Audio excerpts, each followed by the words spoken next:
maintenant la séance. I call this meeting to order. Welcome to meeting number 22 of the Standing Committee on Veterans Affairs of the House of Commons. Pursuant to the motion adopted on November 25th, 2025, the committee is meeting regarding its study on monitoring the rehabilitation services contract awarded to PCVRS. Taking place in a hybrid format pursuant to the standing orders, members are attending in person in the room, and I know that we have three of our witnesses who will be in video conference. Avant de continuer, j'aimerais demander à Before we carry on, I would like to ask all in-room participants to consult the guidelines on the cards on the table.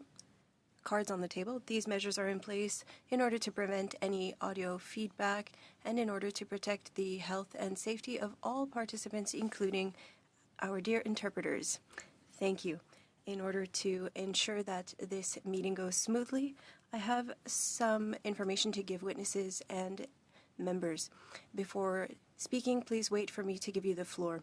If you are participating via video conference, please click on the microphone icon to turn your microphone on and put yourself on mute when you are not speaking. Zoom at the bottom of your screen. You can select. You have a choice of selecting the appropriate channel for interpretation, French, English, or floor.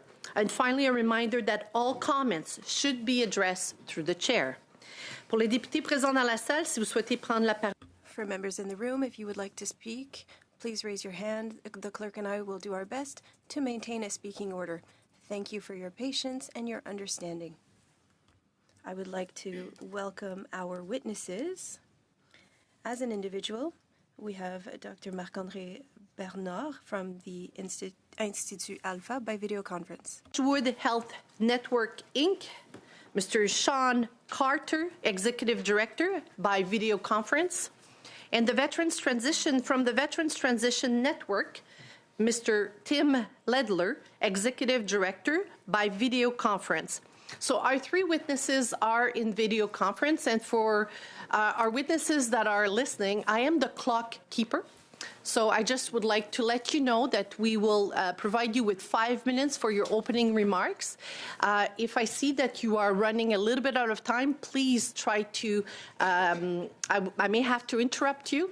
And as we start the round of questions, I will say the same. I am apologizing in advance if I have to also interrupt your comments if the time has passed. So, je m'excuse à l'avance à nos trois.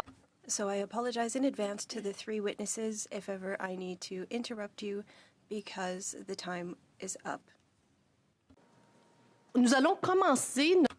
We are going to start with Dr. Bernard. I will be giving you the floor for 5 minutes. Thank you.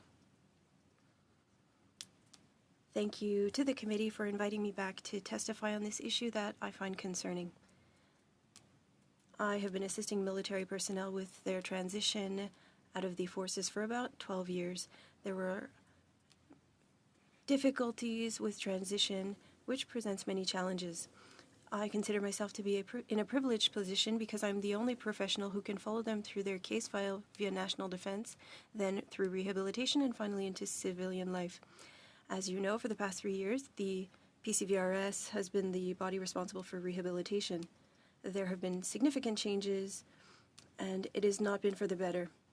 I could give you many examples of questionable program operations that push bureaucracy to the point of absurdity.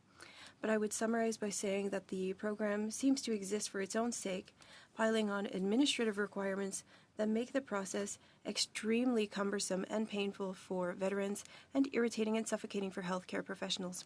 It does nothing to promote the continuity of care, starting from the apparent premise that veterans are incapable, or professionals rather, are incapable of being objective or ethical, and that veterans want to abuse the system, which in itself breaks users' trust in this structure.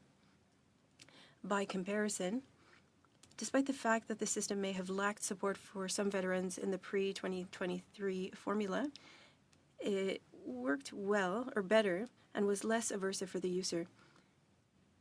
One of your witnesses during your Suicide Reflection Day compared the current discharge process to parole.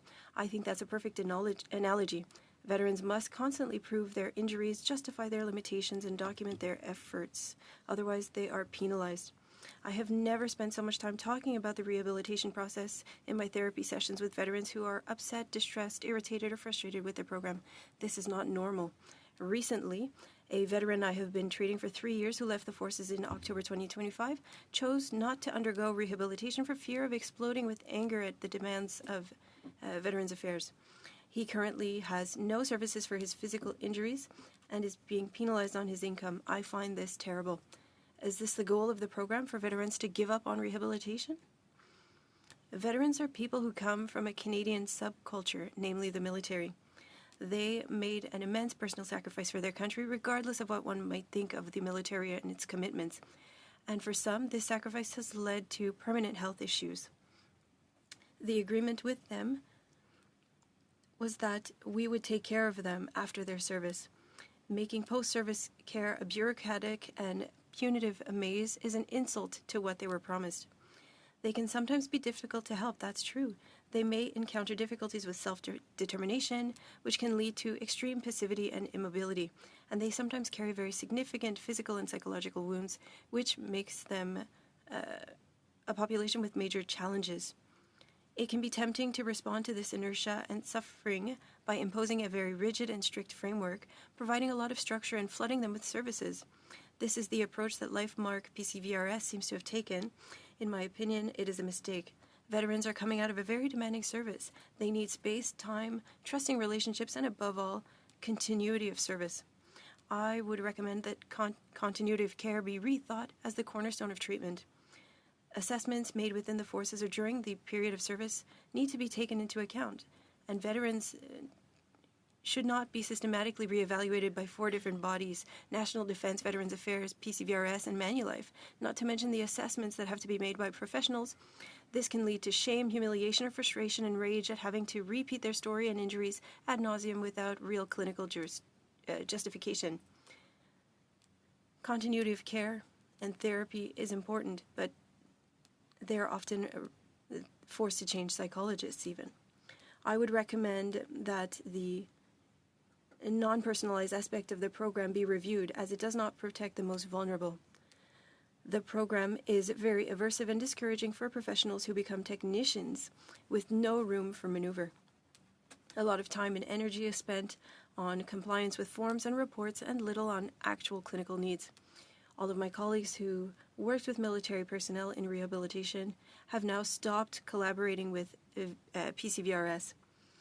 In closing, helping people is focusing on their needs and understanding them. Does LifeMark PCVRS really care about veterans? The current program clearly says no. Thank you very much, Dr. Bernard. It's always a pleasure to have you here at committee. I'd like to pass the floor to Mr. Sean Carter, Executive Director of the Edgewood Health Network, Inc. Merci. For 5 minutes, sir. Madam Chair and honorable members, thank you so much for allowing me to speak with you today. My testimony is going to focus a little bit more, providing a bit of context about the environment that veterans are treated in the environment that I support. Rappel au règlement, Madame la Présidente. Point of order, Chair. We're having some sound quality issues with interpretation. I'm going to suspend, or rather, I'm going to... Our witness, Mr. Carter, maybe to say a few words about the weather, just to see if we could find a little bit of a better network connectivity so we can interpret your comments here in Ottawa. Sure. I mean, I'd like the weather to be spring. I am tired of the snow. And today it's quite sunny, so it was a nice drive into the office, but I know that we're getting some poor weather over the week, so at least here in Ontario. Is that better? Yes, I have the thumbs up. I know we had did the test earlier, so I apologize. I will ask you yourself to start from the beginning. Merci beaucoup. Wonderful. Thank you again for the opportunity to speak with you today. My name is Sean Carter. I'm the Executive Director with EHN Canada and the head of one of our EHN Guardians treatment centers that exclusively serves members of the Canadian Armed Forces, veterans, and first responders. I also serve as National Director of our treatment programs across the EHN Guardians network to ensure standardization and delivery of clinical excellence in these important segments. I'm here today on behalf of our organization and more importantly on behalf of the veterans we are privileged to serve through the PCVRS program. EHN Canada is a national provider of inpatient and outpatient mental health, addiction, and trauma treatment with specialized programs delivered across the country in both English and French. Within EHN, our EHN Guardians program are intentionally designed to provide culturally competent, trauma-informed care, specifically for military members, veterans, and first responders. And my hope with this testimony is to provide a bit more information about how that's done and how that's done well. These are not modified civilian programs. They're purpose-built environments shaped by an understanding of service culture, operational trauma, moral injury, and the realities of life after service. One of the most important lessons that we've learned as an organization is what's most important is how care is delivered, just as much as what care is delivered. Many veterans arrive in treatment, at least from our perspective, with prior experience in things like institutional harm or perceived institutional betrayal. So when systems that are meant to protect or support instead feel unpredictable, opaque, or dismissive, that experience can mirror earlier trauma and significantly undermine trust and engagement in care. This is sometimes referred to as sanctuary trauma. Preventing it requires organizational commitment and not just at the individual clinical level or technician level. At EHN Guardians, trauma-informed principles are embedded at a systemic level, from intake to treatment to discharge and beyond. This includes predictable expectations of the care process, clear communication, transparency about decisions, and respect for autonomy and veteran voice.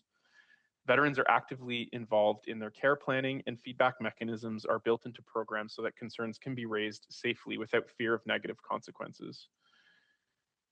Consistency and transparency are particularly critical with the veterans that we serve. Veterans are understandably sensitive to sudden changes in rules, things like staffing assignments or treatment plans.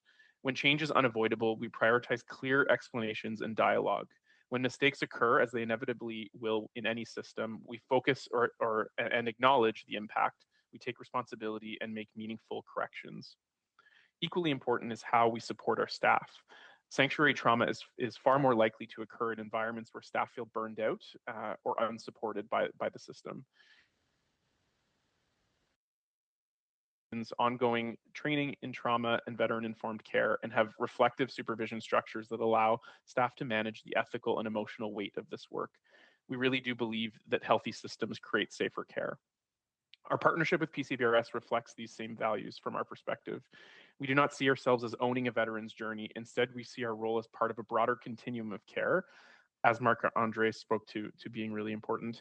And we see this happening in collaboration with Veterans Affairs Canada community providers and families. That collaboration is operationalized through structured touch points with treatment, within treatment that include introductory calls, medical assessments, midpoint progress reports, discharge planning conferences, and discharge summaries. These processes help ensure continuity, accountability, and shared understanding.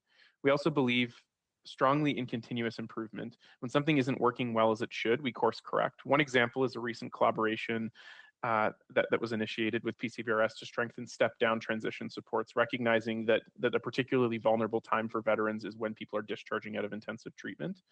Another is the enhancement of our EHN Guardians family program, developed in response to the clear need to better support families who are often carrying a significant and unseen burden alongside their loved one. From a service delivery perspective, the veterans we support through PCVRS present with complex and overlapping needs. A significant proportion experience concurrent trauma and addiction, required integration, specialized care. Others require targeted trauma therapy and processing, addiction-focused treatment, or structured outpatient interventions. The PCVRS program and the care that we deliver is important in meeting these diverse needs across inpatient and outpatient settings. In closing, I want to emphasize this. Veterans do not need perfection from the systems that serve them, but they do need consistency, transparency, respect, and genuine partnership. Programs like PCVRS, when paired with providers who are committed to trauma-informed, culturally competent care and accountable care, play a vital role in restoring trust and supporting recovery. We're grateful for the opportunity to continue this work, and we remain committed to learning, adapting, and constantly evolving to better serve our Canadian veteran population. Thank you for your time and continued attention to the mental health and well-being of Canada's veterans and their families. Thank you very much, Mr. Carter. And now our last person from the Veterans Transition Network, Mr. Tim Ledler, Executive Director, again by video conference. Hello, everyone. Thanks for having me. Just a small correction. I'm actually with the Veterans Transition Center. I was part of the founding team for the Veterans Transition Network. Oliver Thorne may have presented or be presenting. From the network, still a good friend of mine and doing good work. My perspective coming in here is actually twofold. One, as a veteran myself, I served in Afghanistan in 2008. I went back to school and got a master's in counseling psychology. So I'm now a trained counselor, and I'm working with veterans in their journeys back to civilian life and overcoming trauma. So I just wanted to take a bit of a, very veteran take on this. So what we're talking about today is a contract the PCVRS received. And I think I got the numbers. It's $600 million the Canadian government has given to PCVRS. And from the veterans I've worked with and from my own experience, we had one case manager from Veterans Affairs before this contract, and that's somebody you could go to help you access your benefits and when you were applying for things that would sort of help you navigate the system. We now have two case managers, one from Veterans Affairs and one from PCVRS. If that's not enough bureaucracy, of course, because of privacy concerns, we're told we're not allowed to be emailed by either of these groups. So we have to get a separate login for your email communication with Veterans Affairs through your MyVac account. So there's one password and email you have to remember to check frequently. And you then get a second one from PCVRS. So you have a separate login and email from PCVRS. So now you've got two emails you have to remember the passwords for and regularly check to make sure you're not missing any important information. I wanted to try and really highlight for the committee the experience of a veteran and the stress of going through this new program with PCVRS. There's things that are told to you when you're going through it that this program, the participation is mandatory. It's not a voluntary program, you're told. It's mandatory if you want to receive your income replacement benefit. So put yourself in the shoes of a veteran. You maybe have had a response to some traumatic events. You found your coping mechanisms. You're out of the military. You're looking for a new career. You're now thinking, okay, I'm getting government support through this income replacement benefit, but I'm also being told I have to go to counseling for a certain number of times. I have to go to physiotherapy. What if there's a snowstorm and I can't make it to my session? If I miss this stress on a parent. Mr. Ledler, I'll have to interrupt you. We're having some connection issue this morning. I apologize for our translator. So maybe, so just go back with a few of the sentences that you were sharing with us.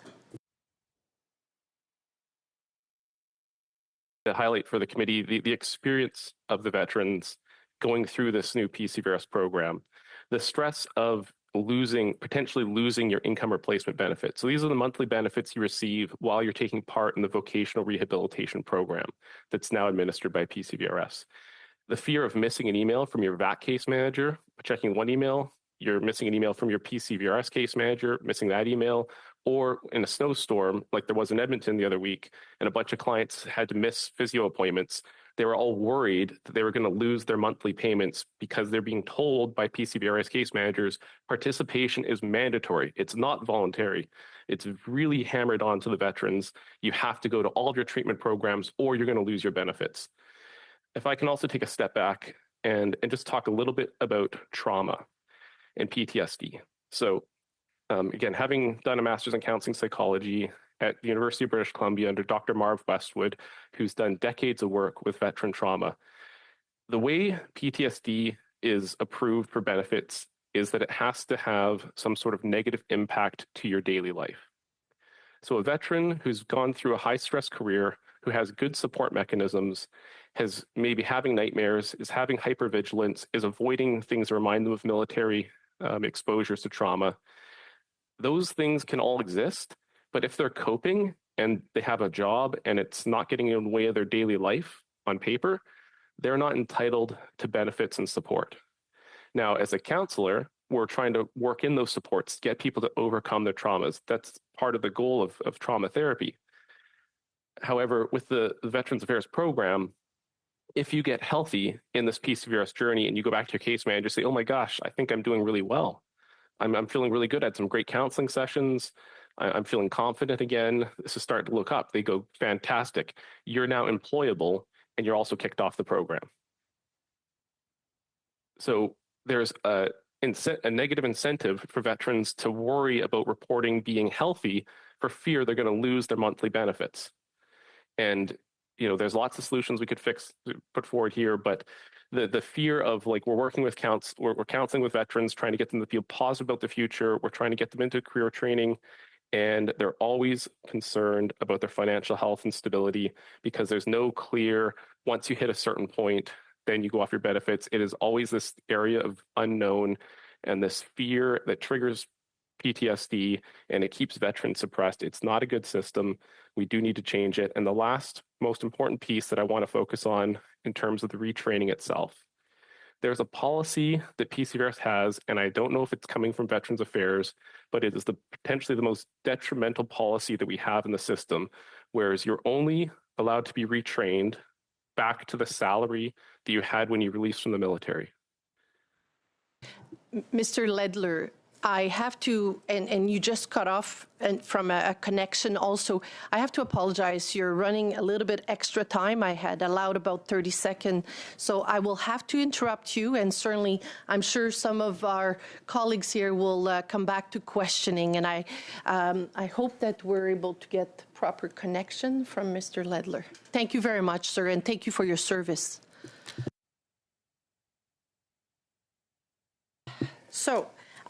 So during this round, you are in video conference, the three of you. Vous êtes en vidéoconférence, les trois. All three of you are participating via video conference. It is very important that we maintain time. Of our first round, each member of the parties will have 6 minutes, and I will interrupt if you are going in excess. So I just want to be very candid this morning, saying that we'll be very respectful of our time. So for 6 minutes, Mr. Tomey. Thank you to our witnesses for your testimony. It is very enlightening. And it is also very disappointing to hear some of the things that you have brought forward. I'd like to start off with you, Mr. Carter. Mr. Carter, PCVRS claims veterans have access to a broader network, but we're hearing VAC's April 2023 bulletin says no new referrals will not go out to PCVRS providers. In some areas, there's only one PCVRS clinic. So how does limiting veterans' choice to essentially one provider improve access, in your opinion? That's a great question. Thank you. I think when you're like, I'm speaking from our perspective as the provider that we are having access to services across the country with a lot of different inpatient treatment centers and outpatient treatment, that when someone is referred to our organization, we are able to sort of direct people to the place that makes the most sense. Sometimes that's geographically what makes the most sense, and sometimes it's also that perhaps someone doesn't want to be treated, a veteran doesn't want to be treated in the community that they live in. So providing that flexibility is really important, but I understand your point in terms of, you know, when someone is limited in terms of their options, but from our perspective, we are able to offer kind of that flexibility, but I absolutely acknowledge that in some cases that wouldn't be the case, and it would leave the veteran with not many choices in terms, or no choice in terms of where they receive the care they're looking to receive. Thank you. Mr. Ledler, in your testimony, you mentioned about the $600 million contract. From the people that have reached out to me and my office, we're hearing that they have to continually go in, and this has been brought up in each testimony, having numerous appointments. Do you think that PCVRS contract is trying to validate their contract with the government by showing the number of appointments as opposed to the proper care that should be provided to veterans? Yeah, absolutely. The amount of assessments that veterans are put through are astronomical. The vocational rehabilitation assessment is 3 hours long. The psychological assessment can be another 3-hour long assessment, including a questionnaire that is over 300 questions about your trauma. Like 300 questions online with a therapist going through one by one. It is so excessive. And again, I've got a background in mental health. No counselor would ever put their patient or the client through this sort of assessment. And there's no follow-up right after from your therapist. There's no lining up to make sure the veteran's not re-traumatized. Quite often they're done on Zoom. They're just sent right back into their family unit after being activated. So I don't know the motivation, but it seems highly suspicious that there's so much assessments being done. I'm very curious how much money is being spent on a veteran just to assess them and compare how much is actually going towards treatment versus all these assessments. Okay, thank you. That's actually what I was looking for in your answer, so I appreciate that.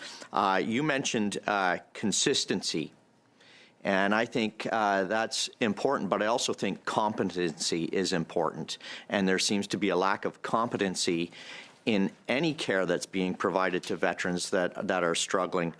And I've heard that in Mr. Bernard's testimony, and Mr. Bernard, you touched on it, and then Mr. Carter touched on it about institutional harm. And we've been dealing with sanctuary trauma within the Veterans Affairs testimonies for the four and a half years that I've been on here. And so now we're not only putting veterans through sanctuary trauma through VAC, but we're now actually contracting it out through PCVRS. I'd like to hear a little bit more of your thoughts on that.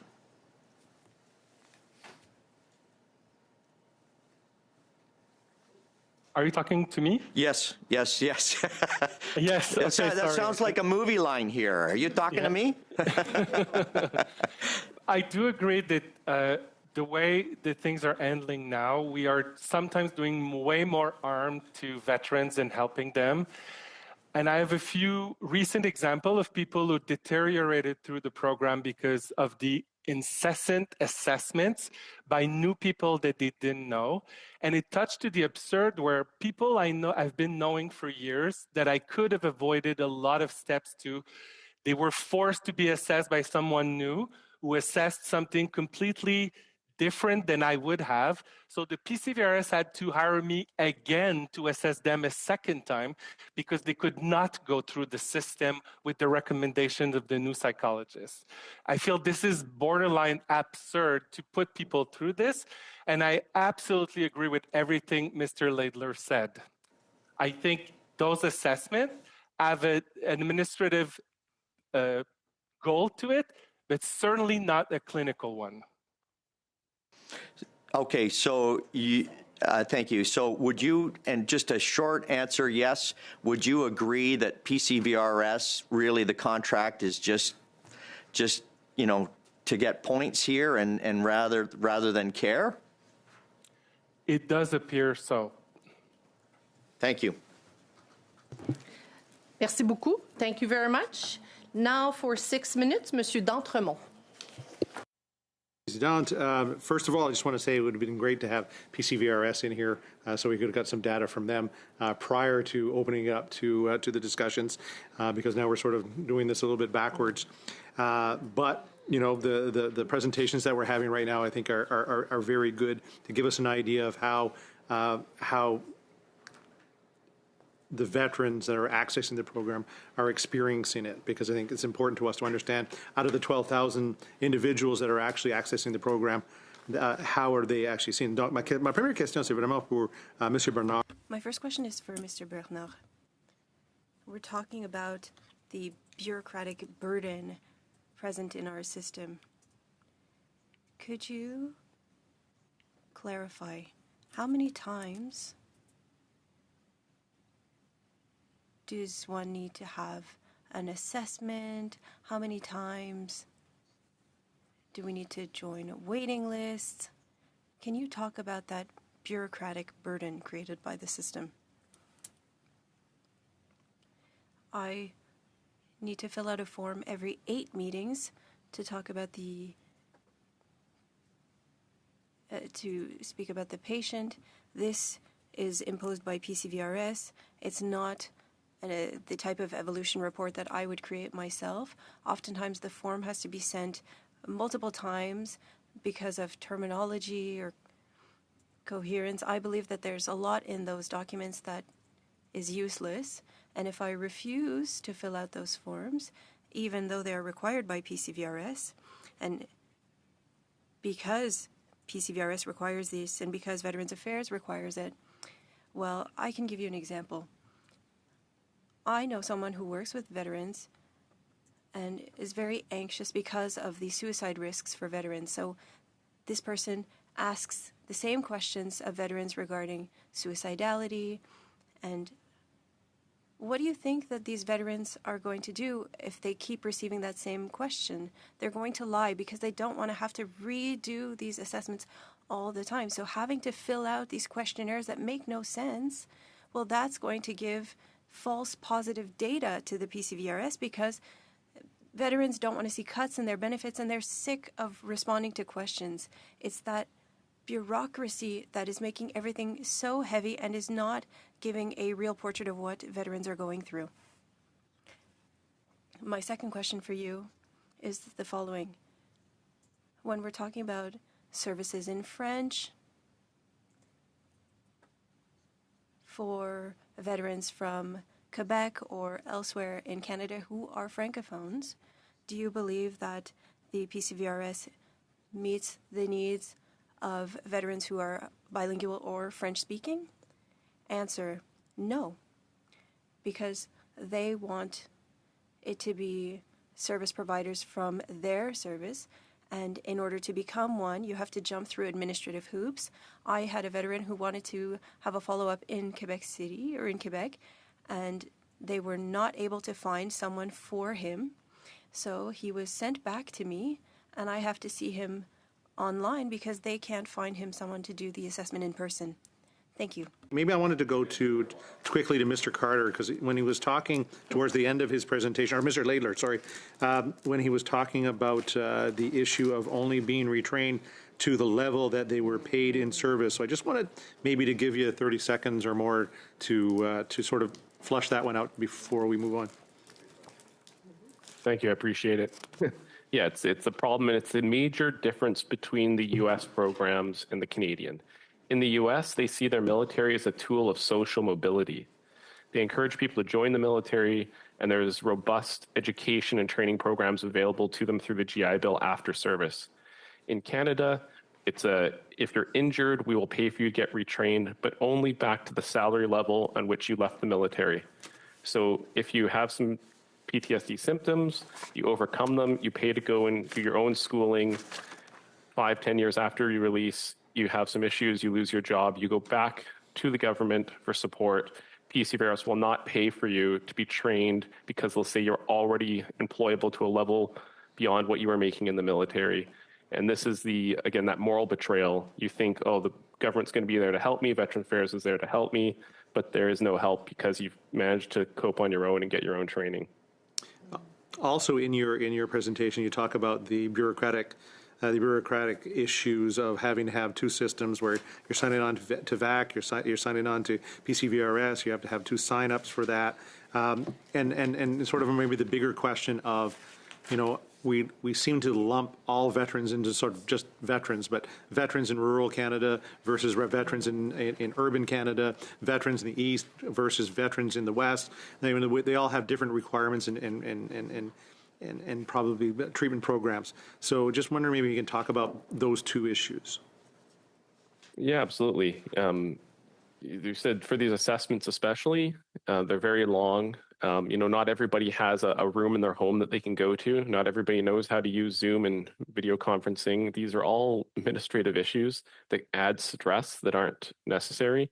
We can get phone calls sometimes with clients, could be easier, but when they're so long, it is punitive to people living outside major urban centers who maybe don't have the same internet speeds, the same connections. They're all being forced to relentlessly check these email systems and log in. And, heaven forbid you forget your email password and you have to go through the IT. These things, especially for veterans who are in their senior years, who are losing their jobs in their 60s because of service-related injuries, it's very difficult for them to manage this system. Thank you very much. Merci beaucoup, Monsieur d'Entremont. Nous allons maintenant passer. Thank you, Mr. D'Entremont. We are now going to move on to Ms. Gaudreau. Through video conference, Madame Gaudreau will be addressing you in French, so make sure that your little button has the right option. Merci beaucoup. Madame Gaudreau pour 6 minutes. Ms. Gaudreau, you have 6 minutes. Thank you, Chair. Again, I'm learning a lot. I'm hearing about this a lot. Veterans reach out to me, and when I hear that we use the words absurd or being afraid of losing access to benefits, when I hear that they need to redo these steps, they have to redo what they've already done, and hearing that it's not necessary, I'm really wondering why we're here. We need to raise the issues and we need to act. I'm not pessimistic, but I think that people are raising the alarm. We have statistics, we have data, and we need to make changes in order to support our veterans. I hope that we will act. And for the veterans who are listening to us today, none of us here disagrees that changes need to be made. I would like to thank you all for being with us. I'll start with Dr. Bernard. When we talk about that fear that I mentioned, fear of losing access to benefits, this is something that you're hearing when you're meeting with these veterans? Absolutely. It has become a significant issue since being put into the hands of the PCVRS. I could give you a concrete example.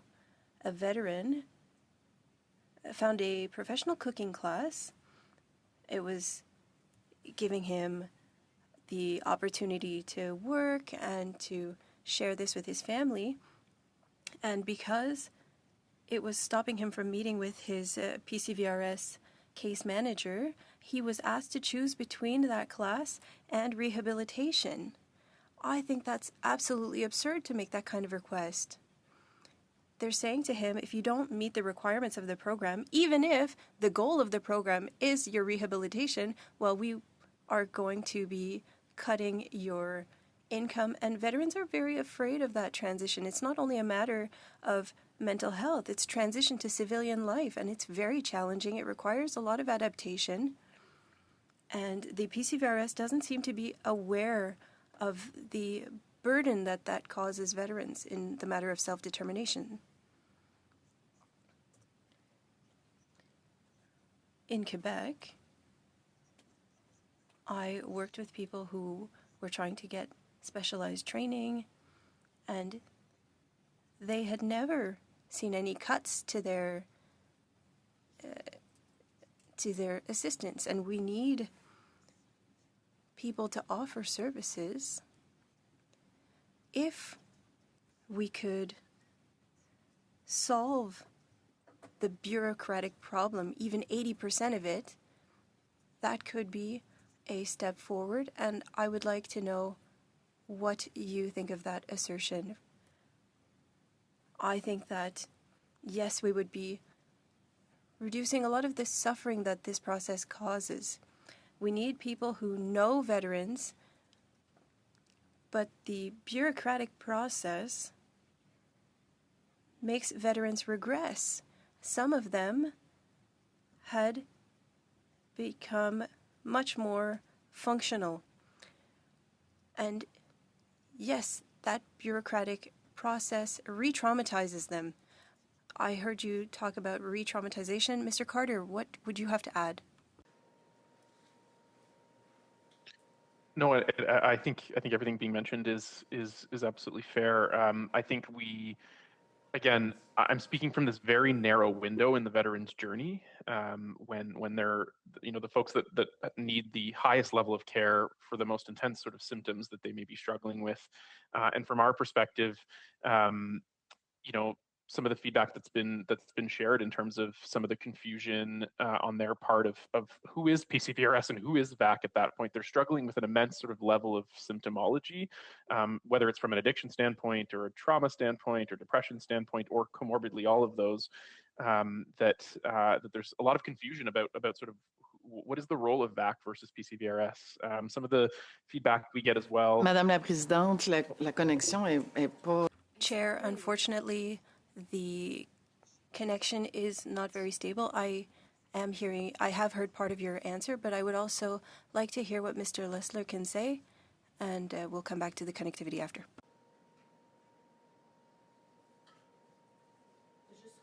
Yeah, I think just picking up on what Sean was saying there. You just sort of said, who is PCVRS? And yeah, I've been thinking about that before. So I actually Googled it.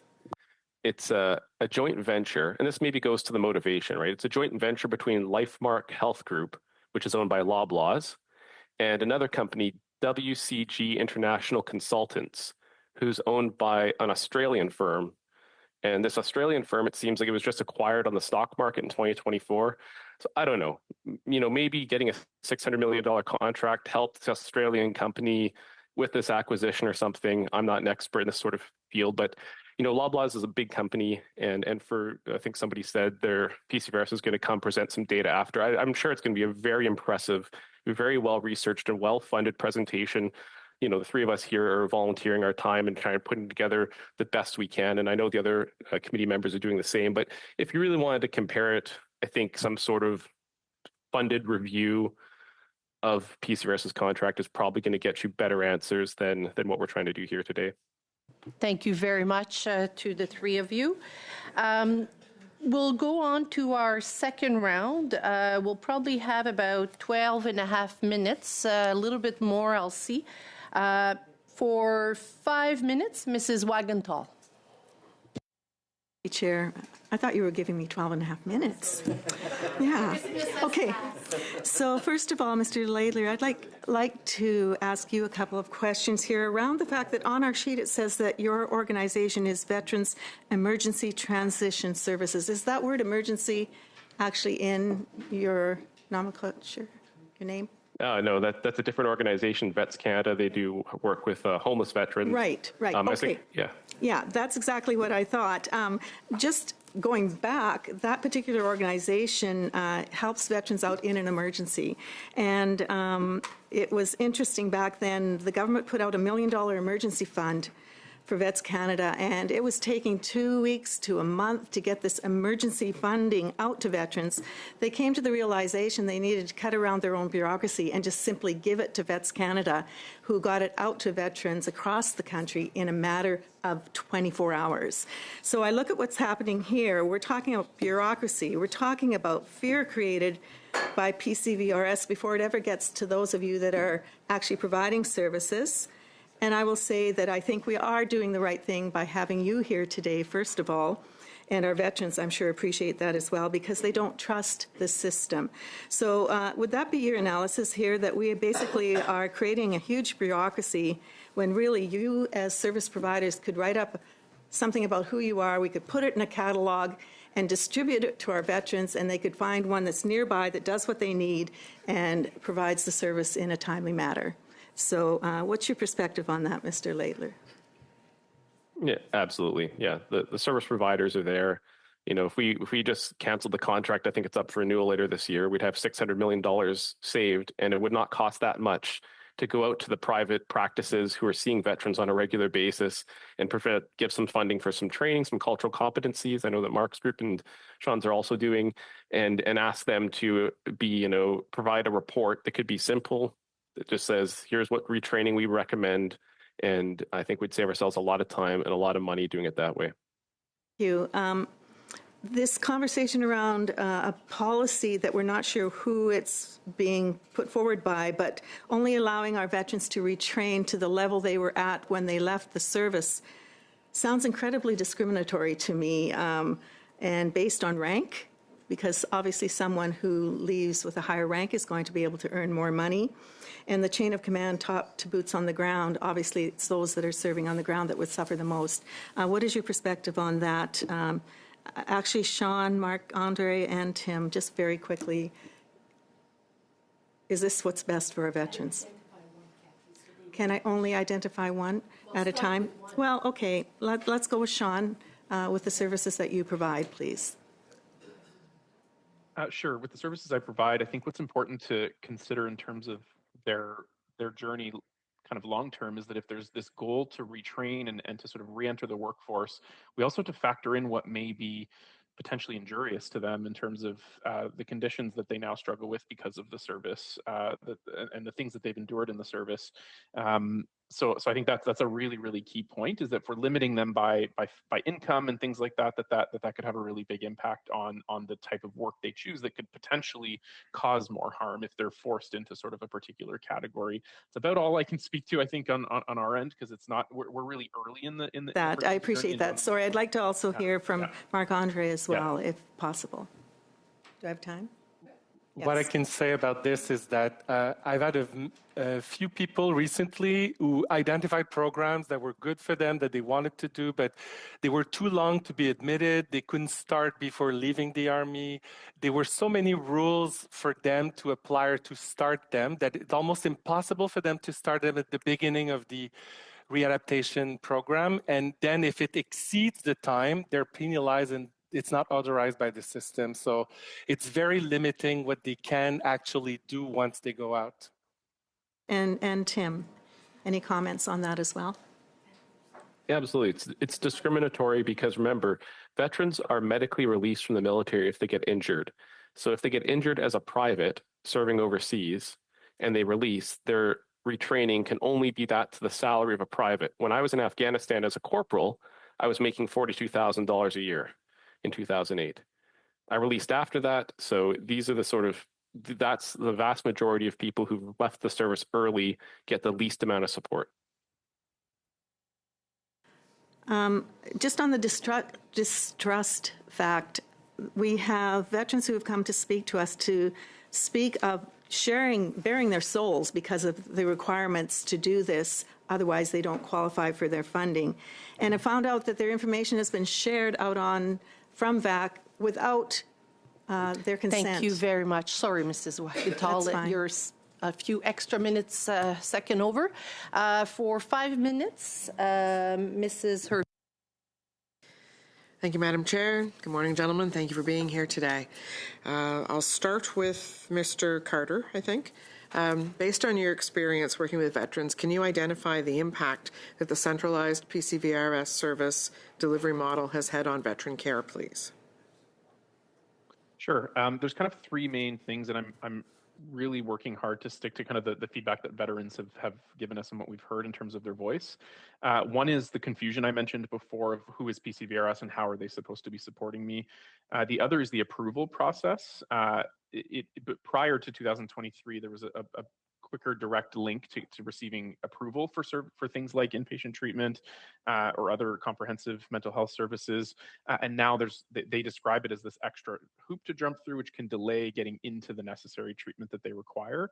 And then it's been well discussed already around the assessment burden. Again, that's feedback that they receive is that they've had to sort of bare their souls and be assessed by multiple people to get access to treatment. And while that does provide us with a lot of detailed information to admit them and support them in our care, that has to be balanced with the amount of information we're asking of these folks and the risk of re-traumatization as well. Thank you. Can you explain your understanding of trauma-informed approach and how you ensure that your programs are using this in your service delivery? Still for me as well? Yes, yeah. yes, thank you. Yeah. So, of course, like I mentioned, it's in the hiring practices. It's in organizationally what we sort of embed in policy as well in the ways that we treat people. We also follow the SAMHSA 6 principles that guide trauma-informed care, which really focus on safety, trustworthiness, benefiting from peer support that's available, collaboration, kind of empowering them to kind of make their own choices throughout the treatment journey, but also recognizing the cultural, historical kind of context that these folks come from, knowing that many of us ourselves have not served in the military, but being really aware of that history, with the goal of always trying to do as little harm and really, in every way possible, not re-traumatize. Thank you. So your staff, are any of them veterans?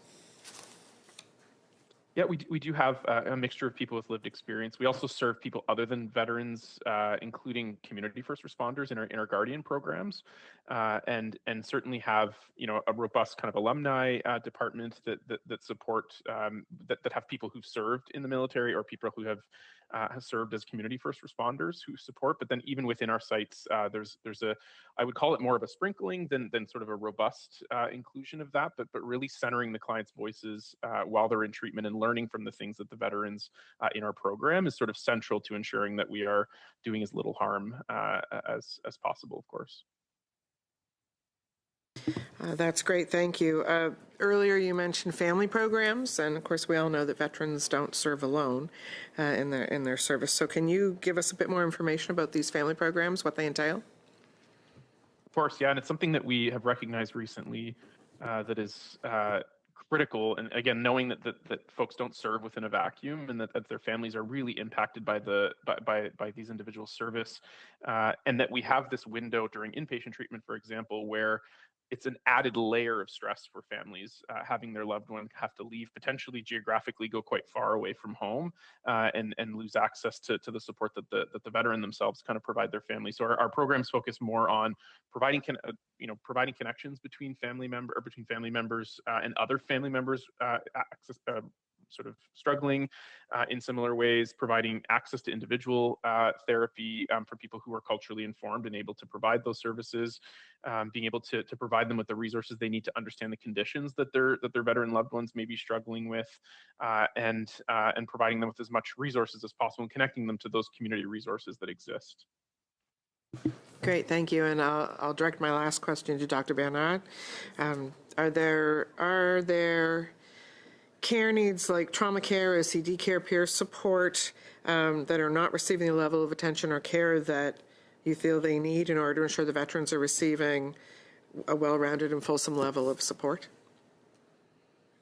From my perspective, what I can talk to is the idea of continuous care, the idea that building a trusting relationship is very hard, and the system now encourages people to cut ties with current psychologists and start all over again.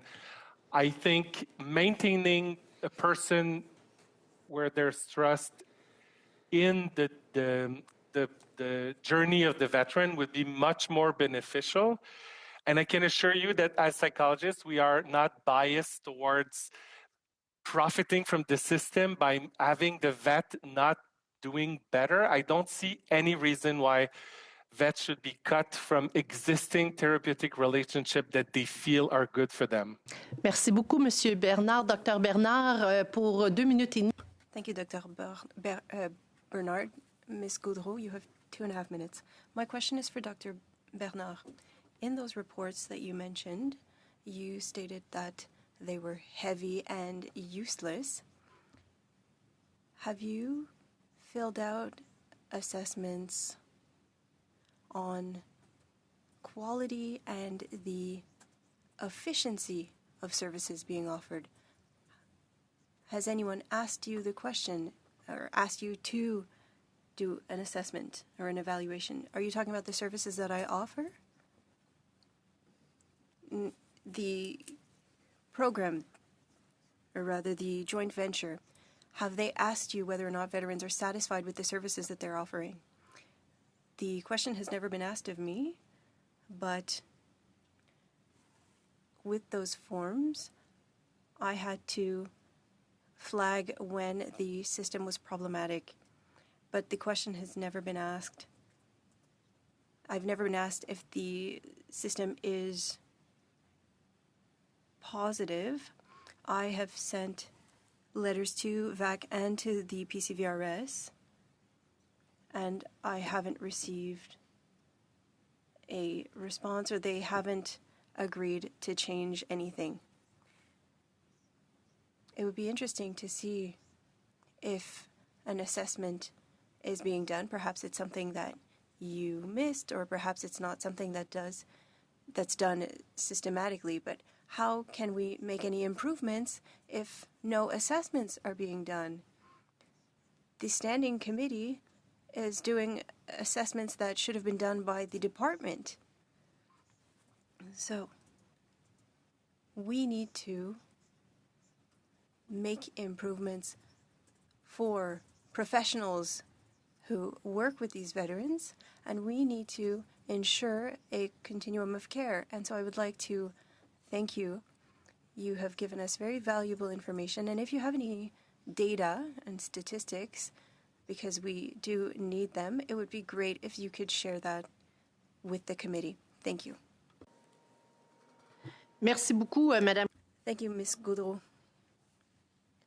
On behalf of the committee, I would like to thank all of you. Bernard, Mr. Carter, and Mr. Ledler, thank you very much for participating. And I know that there was a short approach of changing your schedule. So merci d'avoir pris le temps. Thank you for taking the time to be with us.